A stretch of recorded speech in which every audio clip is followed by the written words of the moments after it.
It's frustrating when your phone doesn't work, especially if you have a signal.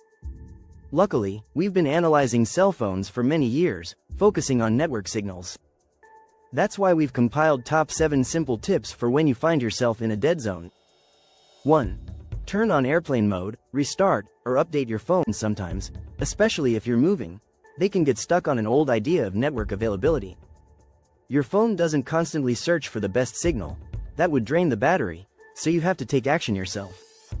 The quickest way to fix this problem is to turn on airplane mode, wait about 10 seconds, and then turn it off again. Doing so will prompt your phone to recheck which networks are available. Airplane mode is usually available in the control center on your iPhone or in the quick settings panel on your Android phone. Swipe down from the top of the screen to access both. In some cases, you may need to restart your phone. This is necessary when crossing international borders or, sometimes, when entering or leaving carrier roaming zones. Sometimes, phone software updates can help resolve signal issues. Just stay on top of the news to make sure the same update doesn't cause other problems. We cover major version updates for both Android and iOS, as well as any widespread issues they present. 2. Get a new SIM card, or clean yours. If you've been with your carrier for a long time, your SIM card may not allow you to connect to the latest network bands. One culprit?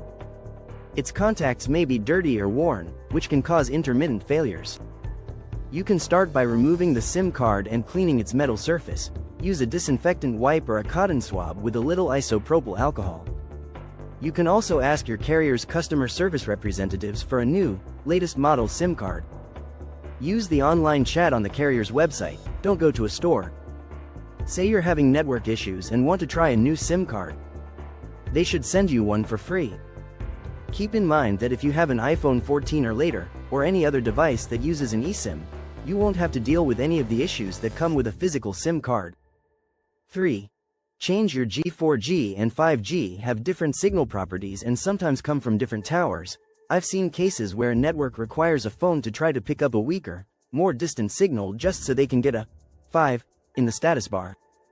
This isn't just marketing. The newer your phone's network, the more efficiently it uses the carrier's resources.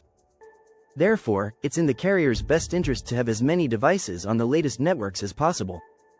Unfortunately, this sometimes means some devices are stuck with weak connections. It's a good idea to toggle between the different available network modes in case your carrier's logic is prioritizing newer systems over more usable ones.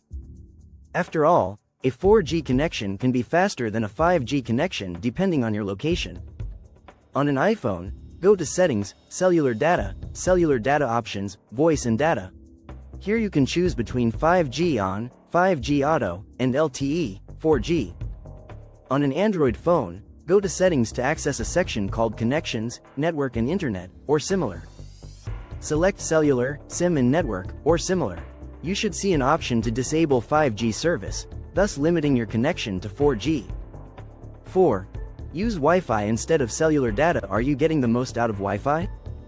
The best network for your phone could be your home network, even for calls. Almost all modern phones support Wi-Fi calling, which you can usually turn on in your cellular data or calling settings.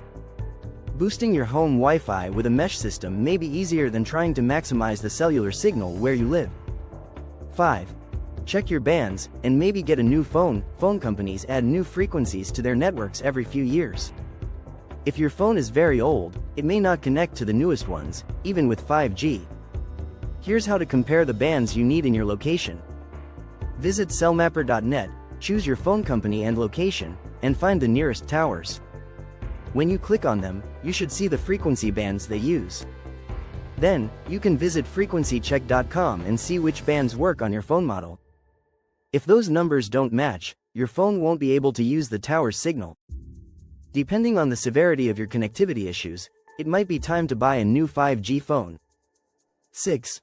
Move around. Since most buildings use these materials, you may experience connection issues in some indoor locations, like your home. If so, try walking around to see if the signal is better elsewhere. Although it may seem silly, an open window could make the difference between a strong and weak signal, especially if your phone connects to mmWave 5G. Consider switching carriers if your signal is consistently poor. A strong connection with a carrier that offers slow service isn't doing you much good. 8. Buy a signal booster. Signal boosters are the most expensive solution to poor network performance, but also the most effective. They collect weak signals using large antennas and rebroadcast them inside your home or car. They start at around $200 for a single device portable unit and go up to $1,200 or more for whole home systems. Although expensive, they can make a big difference, often turning a single unstable signal into a fast, full-strength connection.